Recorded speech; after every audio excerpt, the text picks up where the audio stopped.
My name is Elena Park, and I am 32 years old. On Thursday, September 12, at 10:17 a.m., 13 minutes before my step-parent adoption hearing was scheduled to begin, I stood outside a family courtroom in Henrico County with my daughter beside me, and rain still drying on the wool coats around us. The hallway smelled like floor wax, lilies wrapped in damp paper, and wet umbrellas left leaning against the courthouse wall. Mia's small hand was around the flower stems, her blue dress stiff at the collar, the satin ribbon under her fingers already creased from how tightly she held it. Shoes squeaked across the polished tile every few seconds, and the courtroom doors sighed open and closed, as if the building itself was tired of listening. My daughter was standing beside me in a blue dress, holding white flowers with a ribbon tied around the stems, when my mother-in-law stepped into the hallway and called me temporary. Then she handed my attorney a filing that claimed my marriage to her son had never been valid, which meant my adoption petition should be dismissed before Mia ever reached the judge's bench. Vivian Mercer did not look angry when she did it. She looked polished. Cream wool coat, pearl earrings, pink nails sealed smooth enough to catch the fluorescent light. She touched Mia's shoulder like she owned the moment and told the people watching that she was only protecting her granddaughter from confusion. I remember the smell of bruised lilies. I remember Mia's fingers tightening. I remember counting 4 breaths before I moved. 12 minutes later, the court opened the file Vivian thought she had erased, and my grandmother's sealed folder proved exactly who had been telling the truth. Welcome to, by then I knew, where quiet people bring receipts after loud people run out of stories. If you like calm stories about family betrayal, documented truth, and justice that does not need shouting, subscribe and stay with me. Drop your city and what time it is below. I love knowing where you're listening from. Now let me take you back to the first time Vivian Mercer made it clear that love, to her, had to pass through paperwork she controlled. I was 26 the first time I had Thanksgiving dinner at the Mercer house. Daniel and I had been dating for 8 months, which Vivian treated as long enough for me to bring a dish, but not long enough for me to have an opinion. The house sat on a quiet Richmond street with boxwoods clipped into round, disciplined shapes, the kind of shrubs that looked corrected by committee. Inside, it smelled like sage dressing, polished silver, and the wax from 14 taper candles lined along the dining room mantel. Every surface had been prepared. Every chair had been assigned. Mia was 2 then. She was still small enough to disappear behind adult knees, still young enough that people talked over her because they mistook her silence for absence. Daniel had warned me that his parents' house was loud on holidays, but warning was not the same as the room itself. There were 19 people moving through the first floor, 3 conversations rising over each other, a football game muttering from the den, Vivian's pearl bracelet clicking against her wineglass each time she lifted her hand to redirect someone. Mia lasted 11 minutes before her face changed. I noticed it before anyone else did because children usually told the truth with their shoulders first, hers lifted toward her ears. Her right hand opened and closed against the seam of her dress.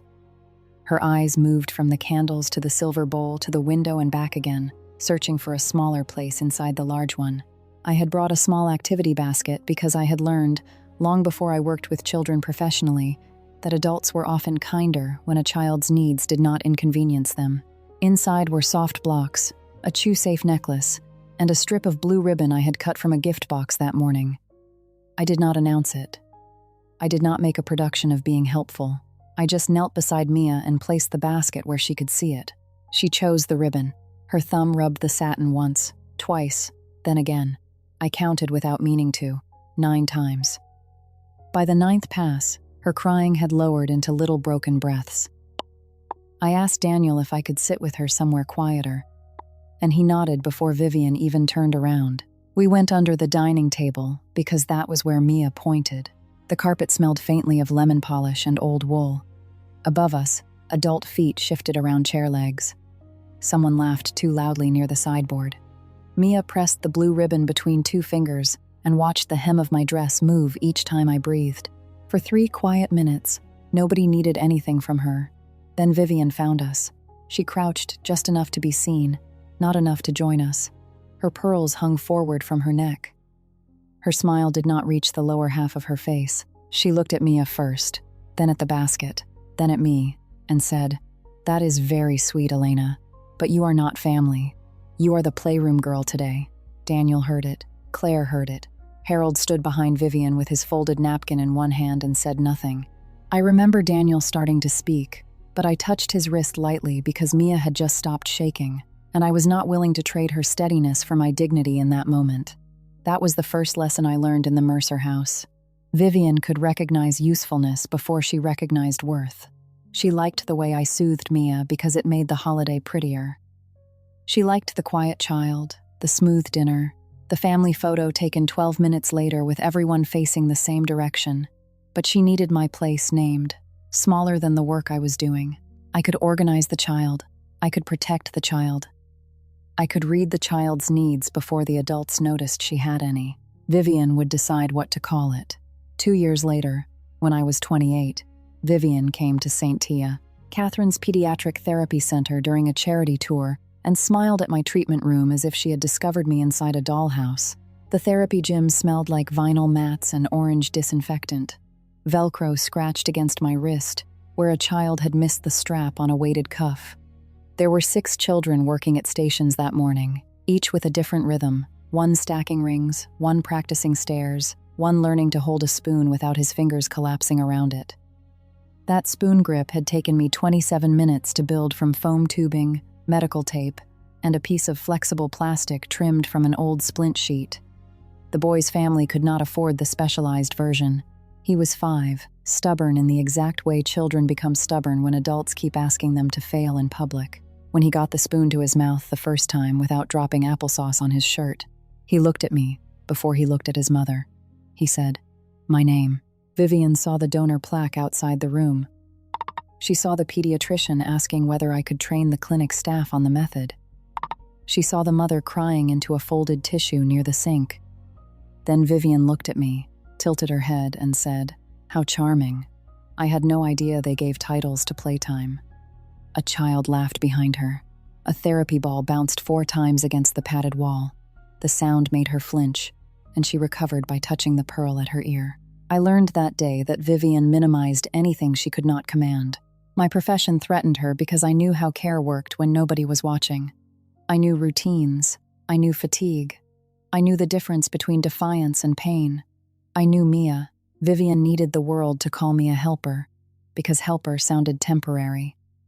When I was 30, Daniel was diagnosed, and Vivian began turning grief into paperwork before his second appointment. It happened in our kitchen 11 days after the diagnosis. The room smelled like peppermint tea and printer ink from the 23 pages of medical notes I had printed and sorted into piles. Medication, appointments, insurance, Mia's schedule. Daniel sat at the table with pencil marks on his shirt cuff, because even then he kept sketching drainage lines for a bridge project he would never finish. He tapped the pencil 3 times, then reached for my hand, and told the room that I understood Mia's daily routines better than anyone. Vivian cut in before he finished. "Elena may know the exercises, Daniel, but blood still matters when life gets serious." The refrigerator hummed behind her. Harold looked down at his shoes. Claire stared at the stack of appointment pages as if the paper might tell her where to put her eyes.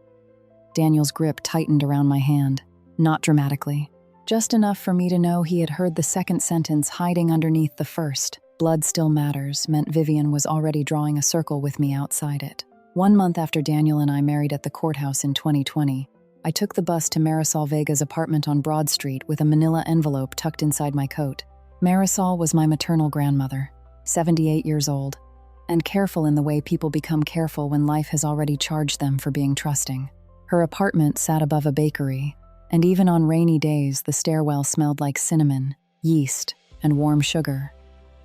Inside her kitchen, the table was covered with a plastic cloth, printed with yellow lemons. The window air conditioner rattled when the rain ticked against it. Lavender soap sat in a chipped dish by the sink. Her silver bangles clicked softly each time she moved a document from one stack to another. She did not like Vivian. She also did not waste breath saying so. That afternoon, Marisol asked me to repeat Vivian's questions exactly, not my interpretation. The words, how many times, where we were standing, whether anyone else heard. So I told her. Vivian had asked whether I had used Park or Mercer on the license. She had asked whether the correction date mattered. She had asked whether courthouse weddings were as strong as church weddings. 3 separate questions in 6 days, each delivered with a smile that made other people hear concern. Marisol listened with both hands flat on the table. Then she said that a woman who kept asking where the seam was might be planning to pull. She did not accuse Vivian of anything. She did not tell me to fight. She asked for every document: the marriage license, the correction receipt, Daniel's affidavit, the adoption information we had started gathering, because Daniel wanted Mia's future to be clear before treatment took more from him. Marisol lined the pages by date, her bangles tapping out a small metallic rhythm against the table. She wrote names on a legal pad in blue ink. Judge Robert Albright. Nora Whitfield. License number. Filing date. Correction stamp. Vivian treated documentation like a gate she could close. Marisol treated it like shelter. She told me to keep originals in one place, certified copies in another, and names in my own handwriting. She told me memory was a fine thing for love and a poor thing for court. She told me not to be embarrassed by needing paper for what should have been obvious. That was one of the kindest things anyone said to me that year. After Daniel's funeral, Mia refused to enter my therapy room at St. Catherine's. She was 4 then, small in a black dress someone else had chosen because adults liked children to look solemn when they did not know what else to do with them. The hallway outside my room smelled like disinfectant, graham crackers, and the faint rubber scent of floor mats warming under fluorescent lights. Mia stood at the doorway with her chin tucked, not crying, not moving. Her fingers twisted the hem of her sleeve until the fabric stretched. I did not ask her to be brave. I opened a drawer and took out a blue ribbon left over from a fine motor activity. It was satin, cool against my palm, narrow enough for a child's fingers. I tied it around 2 wooden flower stems from a pretend bouquet and placed them just inside the doorway. The flowers could go first, I told her, in the soft voice I used when a child needed distance more than encouragement. Mia watched the ribbon. For 4 minutes, nothing happened except the hum of the air conditioner and the faint squeak of another child's shoes in the gym. Then Mia stepped forward, took the flowers, and crossed the threshold holding the ribbon instead of my hand. That night, I left the ribbon on the kitchen windowsill while Mia slept on the couch because she did not want to be upstairs. The glass smelled faintly of rain. Daniel's empty mug was still beside the sink because I had not been able to move it. Marisol came by with soup in a thermos and saw the ribbon lying there, still wrinkled from Mia's fingers. She touched the knot with one finger and said, "Some children tell you where home is before they have words for it." After that, blue became the color Mia chose when the world needed to stay in one piece. Blue on her lunchbox zipper. Blue around a picture frame. Blue tied around flowers when flowers had to enter a room before she could. I did not make it a symbol. Adults ruin things when they name them too soon. I just kept the ribbon. By 31, I had become the kind of clinician other people called when a child's refusal did not make sense on paper. There was a toddler at street, Catherine's, who would sit down every time the therapy plan asked him to walk 8 steps across a mat. His chart used the word refusal twice. His father used the word stubborn 3 times before breakfast. The room smelled like crushed cereal, plastic blocks, and orange disinfectant. The toddler's socks had gray grips shaped like stars. He laughed when bubbles floated past him, reached with both hands, and shifted beautifully through his trunk. But when weight moved onto his left leg, his mouth flattened before he dropped. Small change, large meaning. I knelt beside him and placed one hand near his hip without touching. I asked for 3 steps instead of 8. He gave me 2 and turned his left foot out on the 3rd. His mother started to apologize for him. I asked her not to. We tried stairs. We tried reaching. We tried one toy placed slightly to the side.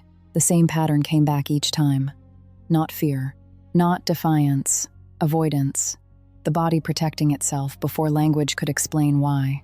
I wrote the note in plain words. Possible hip instability. Recommend pediatric evaluation and imaging. Limit forced weight-bearing until cleared. The pediatrician ordered the scan. The issue was there, quiet but real, and the parents called the clinic 6 days later to say the doctor told them the delay could have been months if no one had noticed. I updated the therapy plan on 1 sheet of paper. 3 exercises, 2 daily routines, 1 warning sign list for the refrigerator. That was how I understood the world when Vivian began moving against me. Patterns appeared first in the small things. A child shifted weight away from pain. A grandmother asked 3 questions about a marriage license. A mother-in-law called care by smaller names until she needed a court to do the same. Care counts before courts do. On Wednesday, September 11, at 4:42 p.m., the afternoon before the adoption hearing, I was wiping down a therapy swing after my last appointment when Margaret Coleman's email arrived. The room smelled like disinfectant, graham crackers, and rubber floor mats. A child's weighted vest was still warm where it rested across my forearm, the fabric heavy with the heat of a small body that had needed pressure to feel where his edges were. In the next room, someone rolled a stool across tile. The wheels made 5 soft clicks over the threshold strip. My phone buzzed once on the counter. The subject line was clean and terrible. Emergency filing received from Vivian Mercer. I sat on the low therapy bench meant for children learning balance. My knees were higher than my hips, and the vinyl edge pressed into the backs of my legs. I read the email once, then again. The attachment had the county stamp on the first page, Vivian's name on the affidavit, and a sentence claiming I had misrepresented my legal relationship to the minor child. My eyes went first to the timestamp. That was habit, not courage. In my work, when a child fell, you noted time. When a seizure started, you noted time. When pain appeared after a movement, you noted time. Emotion could wait. Sequence could not. 4:42 p.m. Email received. 4:39 p.m. Filing entered. 10:30 a.m. Hearing scheduled the next morning. Vivian's claim was simple, in the way sharp instruments were simple. She said my marriage to Daniel had never been properly recorded because the license copy she attached carried a clerical error in my middle name. If the marriage was invalid, she argued, my standing to adopt Mia as a step-parent should be dismissed. If my adoption petition was dismissed, her emergency guardianship petition could be heard that afternoon. I read the false statement 3 times because lies often revealed themselves through where they tried to sound most official. I did not call Vivian. I did not text Claire. I did not drive to the Mercer house and stand in the doorway with the paper in my hand. I photographed the email header. I downloaded the attachment. I saved it to my phone, my clinic drive, and the encrypted folder Margaret had set up for the adoption documents. 3 places. Then I washed my hands because the disinfectant had dried sticky between my fingers, and I could not think clearly with that texture on my skin. My hands were steady. I noticed that, too. Years of helping children regulate before asking them to move had trained my body better than panic could. First the breath, then the task. First the floor under my shoes, then the next page.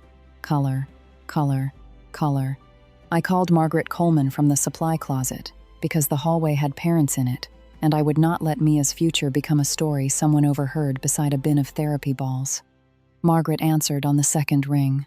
I could hear paper trays sliding in the background and the soft clack of her keyboard. Her office was 4 blocks from the courthouse, in a brick building that smelled like copier, toner, and old wood whenever I visited. She did not waste time comforting me. The filing was meant to force dismissal before the adoption hearing began, she said. It challenged the marriage record, which meant it challenged my standing. Vivian was not just objecting. She was trying to change what the court believed I legally was before Mia's case could be heard. Margaret's voice stayed level. This was not a family disagreement, she told me. This was a filing made to alter legal standing. I wrote those words on the back of a patient schedule with a black pen from the supply shelf. The paper smelled like toner. My handwriting was smaller than usual, each letter pressed hard enough to leave a ridge. Then I remembered the cream folder. Marisol had made it in 2020, 1 month after Daniel and I married.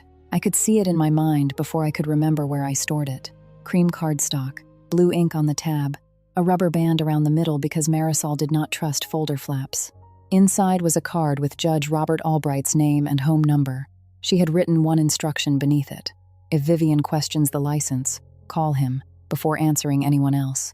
My grandmother had died 8 months before the hearing. Her handwriting had outlived her. I called Judge Albright at 5:16 p.m. He answered on the 4th ring, and I knew his voice from the recorded letter Marisol had once made me listen to at her kitchen table while rain hit the window air conditioner. He was 71, retired, with a narrow gray mustache and the patient tone of a man who had spent decades listening to people make emergencies out of facts. I told him my name. He said he knew who I was. I told him Vivian had filed a challenge to my marriage license.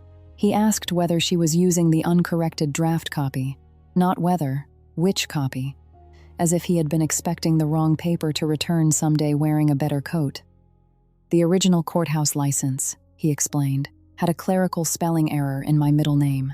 The correction had been made the same day with Daniel present. Judge Albright had supervised the clerk's office that week and personally witnessed the correction. Marisol requested certified copies 1 month later, after Vivian began asking questions about my legal status. The corrected license was valid.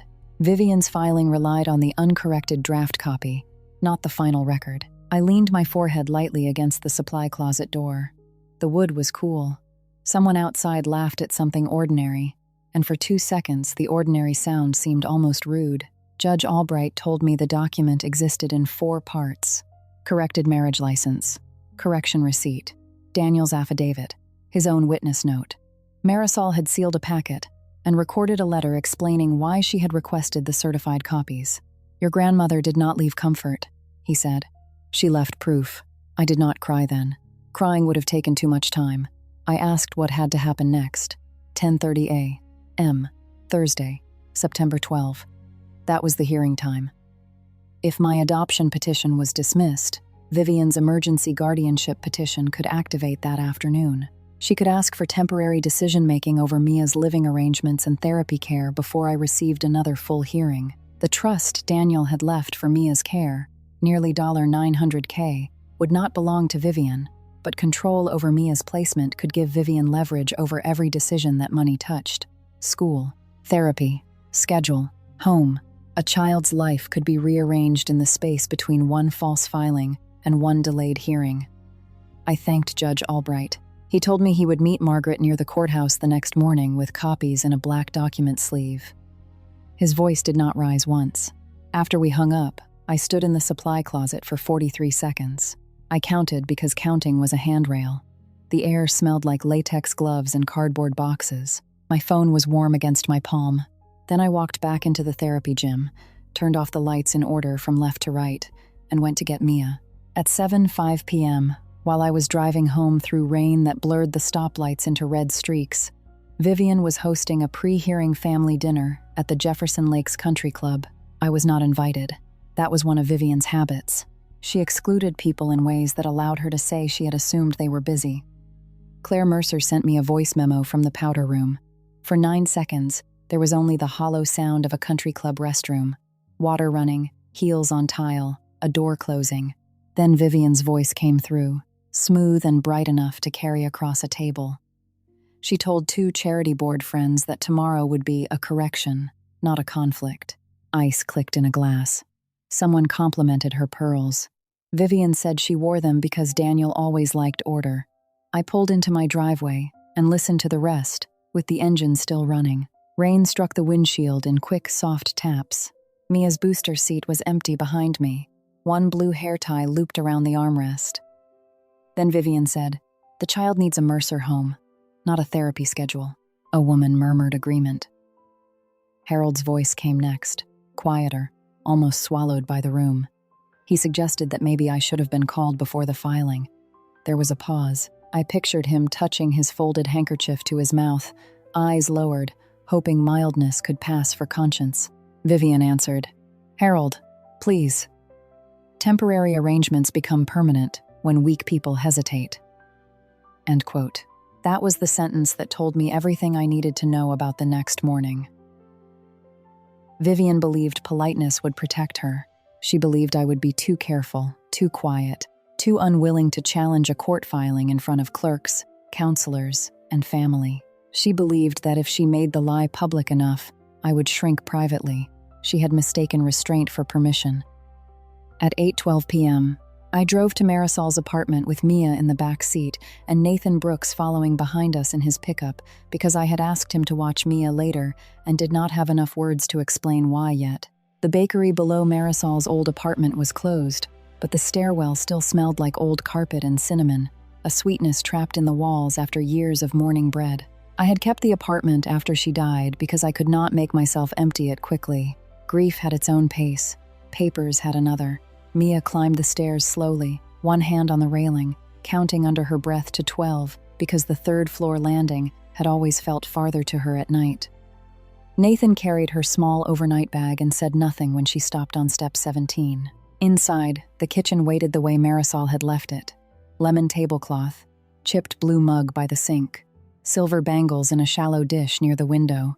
I had moved many things after the funeral, not those. The cream folder was in the second drawer of the sideboard beneath a stack of recipe cards. I set it on the kitchen table. A mug of chamomile tea sat beside it, untouched, because I had made it and forgotten to drink. The room smelled like paper, rain, and the faint lavender soap still by the sink. Mia sat on the floor with a wooden puzzle Marisol used to keep for her. Nathan took off his damp jacket and hung it over a chair. We did not perform panic. We sorted. Margaret joined by video call at 8:36 p.m. Her face appeared in a square of light on my laptop, rimmed by office shelves and the green legal pad she always kept aligned with the table edge. I spread the documents in 3 rows. Court, Mia, Daniel. The corrected marriage packet went in the first row. Certified license, correction receipt, Daniel's affidavit, Judge Albright's witness note, Marisol's recorded letter, still on the small drive she had labeled in blue ink. Mia's school records went in the second row. Emergency contact forms, pickup authorizations, notes from Sandra Bell after Daniel's funeral, attendance logs from meetings where I had signed in as caregiver for 18 months. Daniel's documents went in the third row. Life Insurance Care Trust Summary, letter naming Mia as beneficiary, care guardian language pointing to me, his signature slanted slightly upward at the end, the way it had when he was tired but still trying. The paper edges rasped against the table. Margaret asked for scans in order. Nathan washed his hands, dried them on a dish towel, and began helping without asking the kind of questions that make help feel expensive. He labeled PDF files exactly as Margaret instructed. Corrected marriage license, Daniel affidavit, Mia school contact, therapy care logs. He was 35, Daniel's former college roommate, an elementary school music teacher who always had chalk dust on his sleeves and a dented blue thermos somewhere within reach.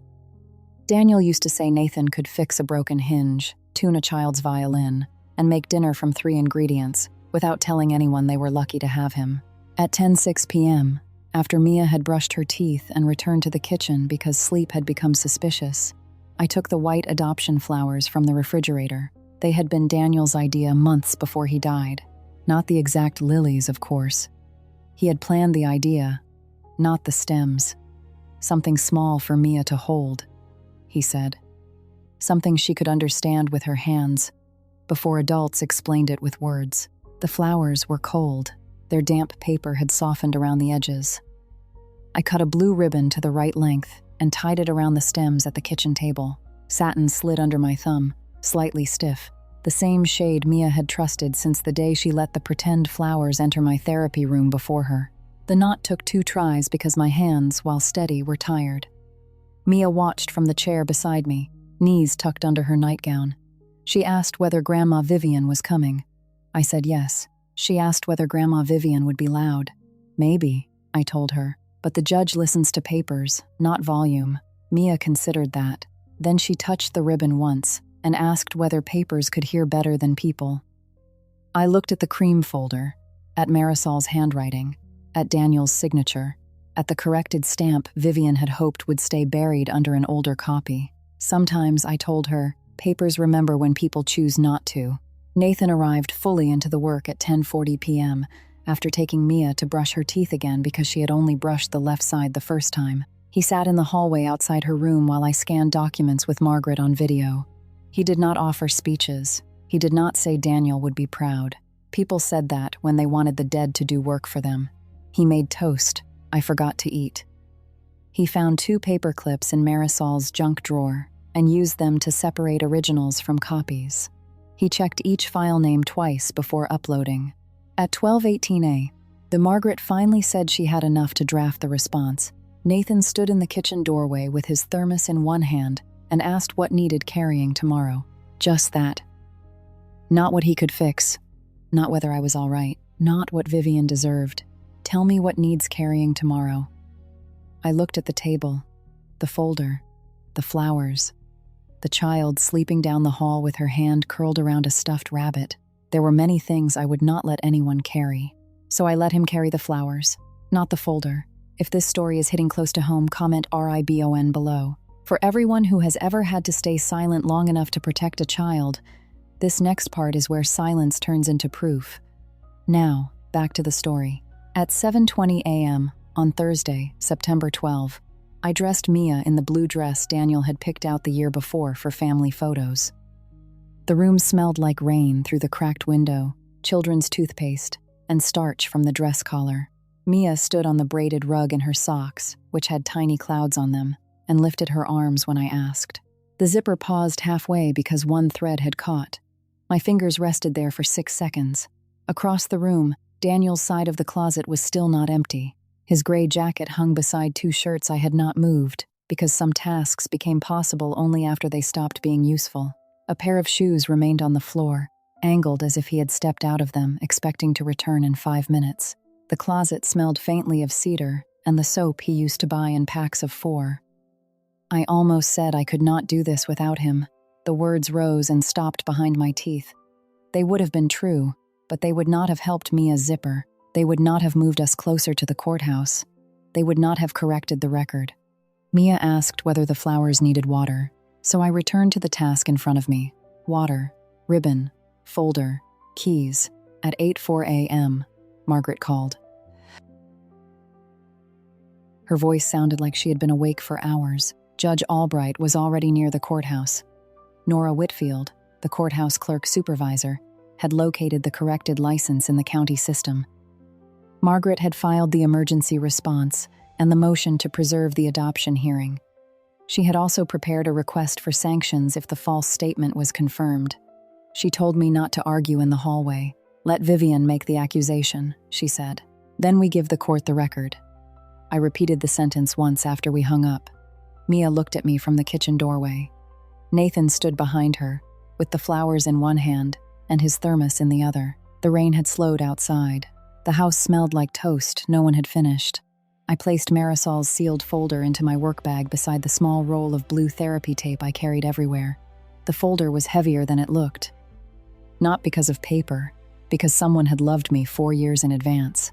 At 9:11 a.m., we left the house. The drive to the courthouse took 31 minutes. Nathan followed in his truck. Mia sat in the back seat and asked 7 questions, 5 of them about whether judges had snacks. I answered each one because questions were better than silence when a child was trying to measure a room she had not entered yet. At 9:47 a.m., we parked. At 9:52, I checked Mia's collar. At 9:55, I touched the folder through the side of my bag. At 9:58, we stepped into the hallway where Vivian was already waiting. Henrico County Courthouse smelled exactly as it had in the memory that began this story. Floor wax, wet umbrellas, lilies wrapped in damp paper.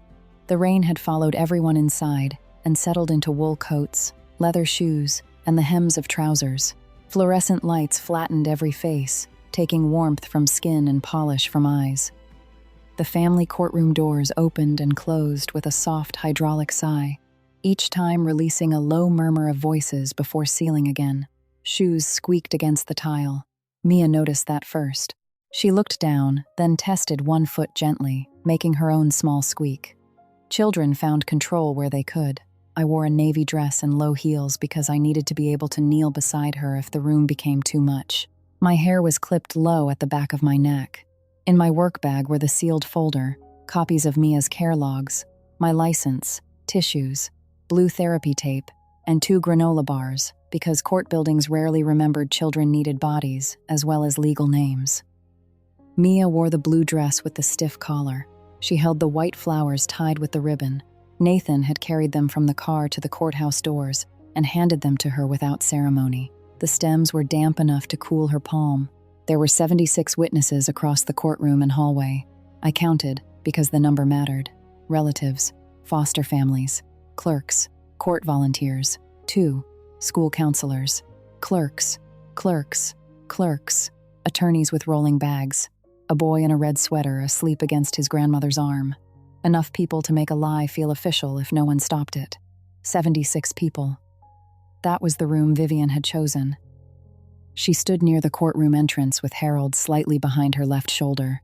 Cream wool coat, pearl earrings, pale pink nails polished so perfectly they looked sealed. Harold wore a gray suit and held a folded handkerchief already creased into quarters. Claire sat on a bench near the wall, tortoiseshell glasses on top of her head, one knee bouncing under her coat. Vivian was speaking to Sandra Bell, Mia's school counselor, as if Sandra had come to support her. Sandra wore copper reading glasses on a chain and carried a folder against her chest. Vivian's hand rested on Sandra's forearm for exactly 3 seconds too long. Sandra's shoulders shifted back half an inch. A child knows when touch is a question. An adult often pretends not to. Mia saw Vivian and moved closer to my side. Not behind me. Beside me. Her fingers tightened around the flowers until the paper crackled. I lowered my hand, palm open. She did not take it. She touched the ribbon instead. At 10:13 a.m., Margaret arrived with her green legal pad aligned against the folder she carried, even while walking. Judge Albright stood 12 feet behind her, black document sleeve in his left hand. He wore a dark suit, narrow gray mustache trimmed carefully, and the tired expression of a man who had agreed to return to court because the record had been insulted. Nora Whitfield came through the clerk's side door pushing a file cart. She wore a cardigan with wooden buttons, and one of the buttons clicked softly against the metal cart handle when she stopped. At 10:17 Vivian stepped toward us. She did not rush. Vivian understood entrances. She let the space around her quiet by expectation, not request. Her heels made small, clean sounds against the tile. Harold followed 2 steps behind and then stopped, as if an invisible line had been drawn where courage would have needed to begin. Vivian looked first at Margaret, then at me, then down at Mia's flowers. She spoke loudly enough for the families on the benches to hear. She said the adoption could not move forward because my marriage to Daniel had never been properly recorded. She said she had filed the necessary documents. She said no one wanted conflict, but Mia deserved clarity. Clarity. Vivian had always liked clean words for dirty work. Mia's breath changed. I heard it before I looked down. A small catch after the inhale. Her fingers tightened around the flower stems until one lily bent under her thumb. Then Vivian looked at the ribbon and said, "Ribbons don't make mothers, Elena. Temporary people should not file permanent papers." There it was, not hidden inside concern, not dressed as procedure, said in a public hallway in front of 76 people, with my daughter holding flowers and the court less than 13 minutes away. Sandra Bell pressed a hand to her mouth. Claire looked away first. Then she looked back, and I saw shame arrive on her face because the first choice had already been made. Harold coughed into his handkerchief. Nora Whitfield stopped with one file half pulled from her cart. Nathan's shoulders squared, but he did not step forward. Margaret's pen stopped above her legal pad. Judge Albright watched Vivian without moving. The hallway waited for me to defend myself like a woman begging to stay. I did not. I knelt in front of Mia. The tile was hard through the fabric of my dress. The flowers smelled sharper now because the bent lily had bruised. Mia's fingers were locked around the stems, white at the knuckles. I placed my hand over hers lightly, not forcing. The ribbon was wrinkled beneath her thumb. I loosened one finger, then another. The stem lifted back just enough that the lily would not fall. I retied the knot with slow hands, making a small loop where her fingers could rest without crushing the flowers. 4 breaths for Mia. I counted them with her. In, out, 1. In, out, 2. Her shoulders lowered on 3. Her fingers softened on 4. Then 3 breaths for myself. Then 1 sentence when I stood. Pause here. What do you think Elena does next? A. Answers Vivian in the hallway. B. Asks for a delay. Or C. Lets the court open Grandma's folder. Drop A, B, or C in the comments and subscribe if you haven't, because the next 10 minutes are the reason this story exists. I did not answer Vivian in the hallway. I turned to Margaret Coleman and told her we were ready to proceed inside. Margaret nodded once. She asked Judge Porter's clerk for permission to address the emergency filing before the adoption petition. Her voice was calm, exact, and ordinary, in a way that made Vivian's performance look suddenly overdressed. We entered the courtroom at 10:26 a.m. The room smelled like old wood, paper, and the faint coffee bitterness that lives in public buildings after too many mornings. The benches were half full. The W.M. Mia sat beside Sandra Bell near the front for the first few minutes because we had planned it that way in case the legal language became too heavy. Nathan sat one row behind her with the flowers across his knees until Mia wanted them back. Judge Elaine Porter entered at 10:31 a.m. She wore rimless glasses low on her nose and looked over them at the courtroom with the expression of a person who expected adults to become more useful than they often were. Everyone stood. The scrape of shoes and benches rose, then settled. Mia flinched at the sound, and Sandra placed one steady hand near her on the bench without touching. Judge Porter allowed Vivian's emergency filing to be addressed first. That was the first thing Vivian had wanted. It was also the last thing that went her way. Margaret stood with her green legal pad aligned to the table edge. She explained that the filing submitted by Mrs. Mercer relied on an uncorrected draft copy of a marriage license, not the county-certified final record. She did not call Vivian a liar. She did not use adjectives. She placed two documents on the table and let the dates stand beside each other like witnesses. Then she turned to the judge. "Your Honor, I am not asking this court to believe my memory. I am asking it to read the certified record." End. My voice was quieter than I expected when I said it. It carried anyway. I placed Marisol's sealed folder on counsel table, still closed. Vivian's head turned toward it. For the first time that morning, something in her face moved without permission. Judge Porter looked at the folder, then at Margaret. Margaret requested that the court accept the certified marriage packet into the adoption record for the limited purpose of responding to the emergency filing.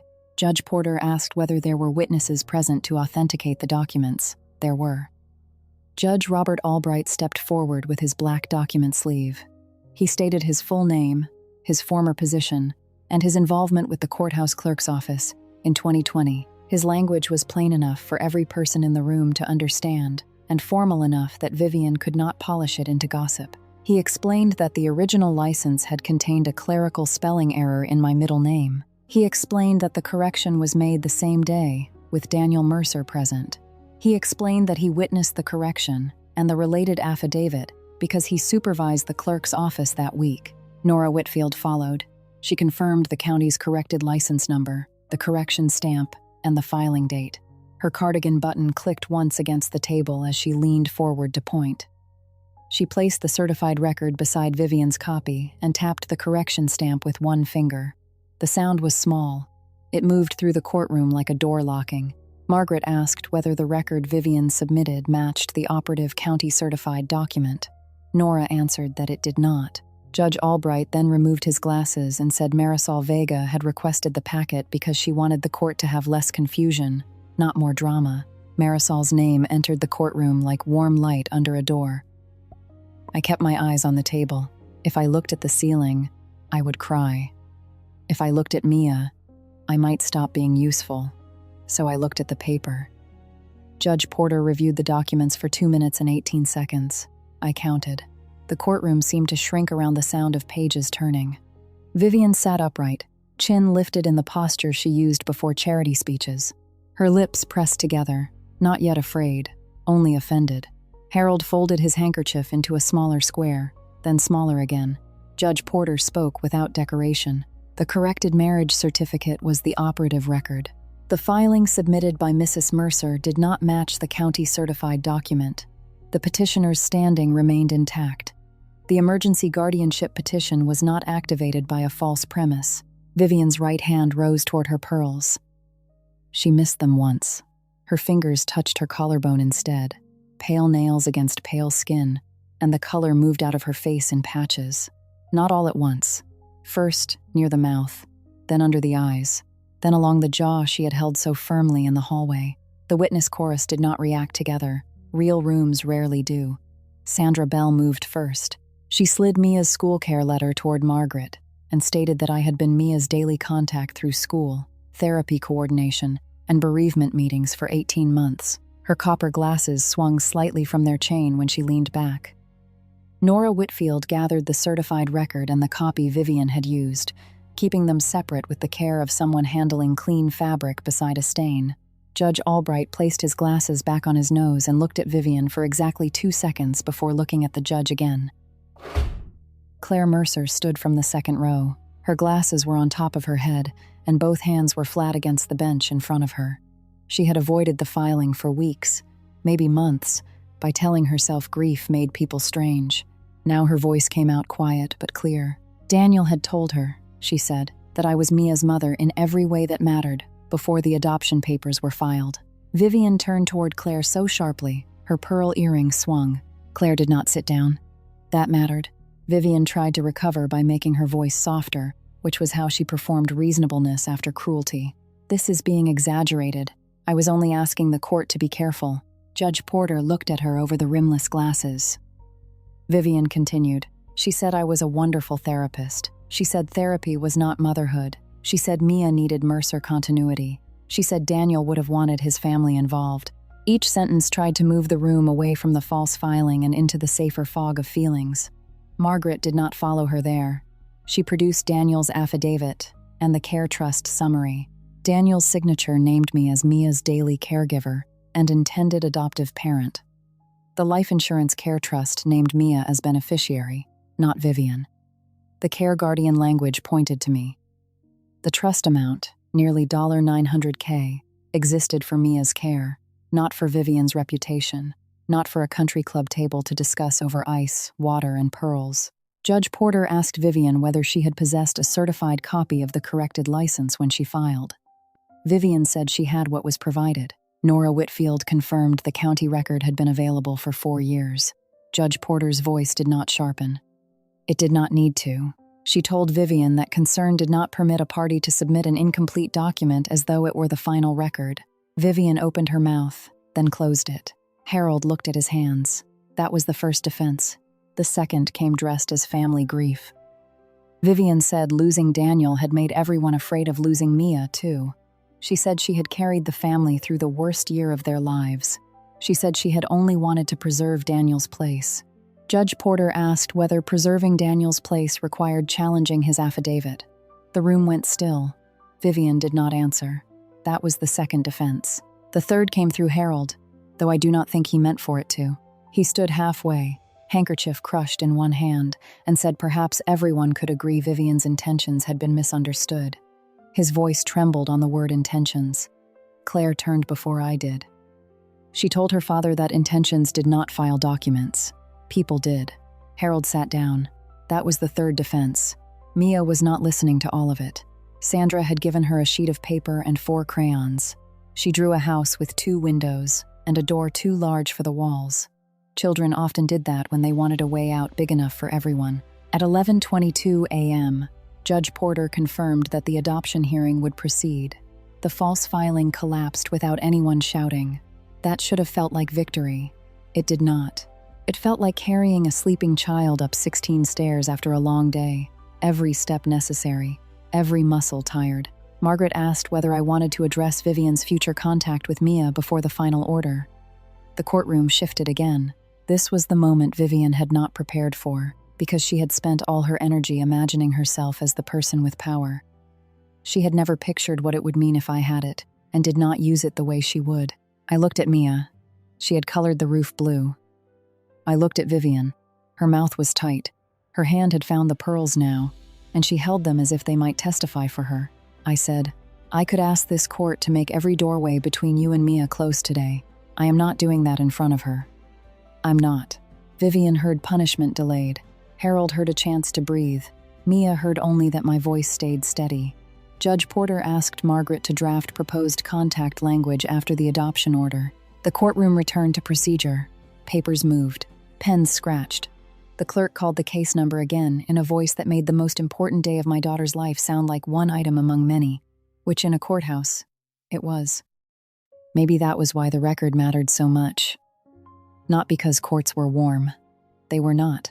But because when people tried to rewrite a child's life with volume, the record could sit there, plain and unblinking, and refused to move. Truth does not need volume. After Judge Porter finalized the adoption and Mia's new legal status was entered, the courtroom thinned out slowly. It was 11:46 a.m. The lilies smelled sweeter then because one stem was bruised. Mia sat at the side table with Sandra Bell, coloring with the seriousness of a surgeon. Nathan stood near the back wall with both hands around his dented blue thermos. Margaret reviewed the contact language with her pen moving in short, efficient strokes. Vivian remained seated. For the first time since I had known her, she looked like someone waiting for another person to decide the size of the room. I stood at counsel table. My legs felt heavier than they had in the hallway. The adrenaline had left in pieces, taking heat with it. My palms were cold. There were several things I could have done. I could have asked for no contact. After that filing, I would have had grounds to ask. I could have requested that every visit be suspended until a full review, every call blocked, every gift returned. I could have asked the court to record the false filing in language that would follow Vivian into every future petition she tried to make. I could have turned her own method back on her. Paper, control, permanent consequence. Instead, I chose the harder thing, because Mia was 6, and 6-year-old children should not have to wonder whether love is proven by how completely one adult erases another. I told the court I could ask for no contact. After that filing, I would have grounds to ask. I am choosing supervised visits instead, because Mia should never have to wonder whether I used her as punishment. Vivian looked up. Confusion came first. Not gratitude, not remorse. Confusion. Mercy often offends people who have only respected force. The terms were narrow. Supervised monthly visits between Vivian and Mia at a family visitation center, with Mia's therapist present. Vivian had to write a corrected statement to the court acknowledging the certified marriage record. She had to complete a caregiver education session. She had to send a written apology before the first visit. No private calls. No gifts carrying messages. No discussion of court, trust money, or real family. The phrase real family had to be named because Vivian had made it a weapon too many times. Vivian's voice came out smaller than her hallway voice when she asked, "Why would you allow that?" I answered her without moving closer. "Because I am Mia's mother now. I have to choose what protects her, not what satisfies me." Vivian looked at Mia, then at the blue ribbon around the flowers. For the first time that morning, she did not touch her pearls. Harold sat down as if his knees had become unreliable. Claire wiped under one eye with the heel of her hand and looked angry at herself for crying too late. Judge Porter reviewed the language, made 2 changes, and entered the order. When Mia came back to me, she asked whether the judge was done reading. I told her yes. She asked whether she could keep the flowers. I told her yes. She asked whether we could go home. That was the only question that loosened something in my chest. Yes. 6 days later, Vivian's apology letter arrived through Margaret's office in a white envelope, typed, signed in blue ink. The kitchen smelled like toast, washable markers, and rain caught in the window screen. Mia was building a tower with 11 blocks on the floor, and every 4th block was blue because she said buildings needed a pattern or they got nervous. I sat at the table with the letter in front of me and a cup of coffee gone cold beside my left hand. The letter was not tender. I had not expected tender. Vivian wrote that she had submitted an incomplete copy of the marriage record and allowed her fear of losing Daniel's place in the family to become an action against me. The sentence had been revised. I could see it in the rhythm. Vivian had wanted to say something more flattering to herself. Margaret had likely sent it back. There was one sentence I had required. Elena Park Mercer is Mia Mercer's legal mother. I read that line twice.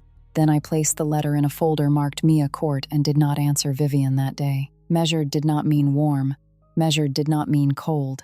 It meant I did not let her choose the temperature of my house anymore. 2 weeks later, Claire came over with muffins, and no excuse. That was wise. Excuses would have taken longer to forgive. She stood on my porch at 9:30 on a Saturday morning with a bakery box in both hands and tortoiseshell glasses pushed on top of her head. The air smelled like cut grass and coffee from Nathan's kitchen next door. Mia was drawing at the dining table, humming the same 5 notes under her breath. Claire said she knew Vivian had been collecting old documents. She had told herself it was grief. She had told herself Vivian was just scared. She had told herself many things because telling herself was easier than telling me. I let her sit for 20 minutes. I served coffee. I did not make the visit easy. There are apologies people give because they want back into the room. There are apologies people give because they finally understand who they left standing alone. Claire's was the second kind, but even the second kind does not erase the first absence. Eventually, she said she should have said Daniel's name before the judge had to. I told her yes. She nodded. That was enough for that morning. 6 months later, Vivian stepped down from chairing the Country Club Children's Charity after Judge Porter's corrective order became known among the board's executive committee. There were no headlines, no spectacle, just 7 women in a private room no longer letting her control the agenda. She completed caregiver education and attended 3 supervised visits with Mia. The first lasted 41 minutes before Mia asked to leave. The third lasted the full hour. Harold began attending the visits too, but only after writing his own letter, acknowledging that silence had helped the false filing reach court. He brought 1 picture of Daniel at a time, not whole albums, because I told him Mia should not be handed grief by the pound. The first photo showed Daniel at 9, with 2 missing front teeth. Mia laughed, and Harold looked startled by what gentleness could do when it did not arrive carrying a demand. Claire became the Mercer relative who followed the rules. She texted before visiting. She asked what Mia needed. She stopped sending messages through Vivian. 6 months after the hearing, she came to Mia's school concert and sat beside Nathan Brooks without trying to claim the front row. When Mia forgot the second verse of the song, Claire did not wave or call her name. She stayed still. Useful at last. Mia began signing school papers as Elena Park Mercer. Her teacher told me she explained to a classmate that she had 2 last names because her family was careful now. She kept small blue ribbon pieces in small places, around a pencil cup, around a stuffed rabbit, around the dried flowers from adoption, day after I pressed them between 2 heavy books. She did not talk about court often. Children know when adults want them to become evidence. I never asked her to. I kept working at St. Catherine's Pediatric Therapy Center. My professional life changed quietly. Margaret asked me to consult on child transition plans in 2 adoption cases. I started writing practical guides for families, how to prepare children for court days, how to reduce noise, how to explain big adult decisions without making a child carry them. The guides were plain. 5 steps. 3. Sample phrases. 1 reminder at the top of every page. The child's body will tell you when the room is too much. Nathan remained Nathan, which was one of the reasons I trusted him. He fixed the loose hinge on Mia's art cabinet and never once called it helping me move on. He brought a screwdriver, labeled the spare screws in a sandwich bag, and left them where I could find them. When Mia asked him if music teachers knew court songs, he told her most courtrooms needed better rhythm. She laughed for 14 seconds. I counted because the sound was new again. 1 year after the hearing, I framed the blue ribbon beside the finalized adoption decree in the hallway outside Mia's bedroom. The frame was simple white wood. The ribbon had faded slightly at the knot. The decree sat beneath it with Mia's full legal name, and the court seal pressed into the page. I had thought I would feel something large when I hung it, but the house was ordinary that morning. The hallway smelled like lemon cleaner and crayons. Mia was brushing her teeth, humming through toothpaste foam. A school permission slip waited on the entry table. Nathan's borrowed screwdriver still sat on the bookshelf because I had forgotten to return it for 3 weeks. I straightened the frame once, then again. Then I stopped, because perfect was not the point. The ribbon had never made me her mother. It had only marked the place where Mia already knew to stand. Mothers are proven by staying. If this story stayed with you, like the video and subscribe to By Then I Knew. And in the comments, tell me about someone who stayed when paperwork, pressure, or family noise tried to push them out. Use the word stay if you know exactly what that kind of love costs.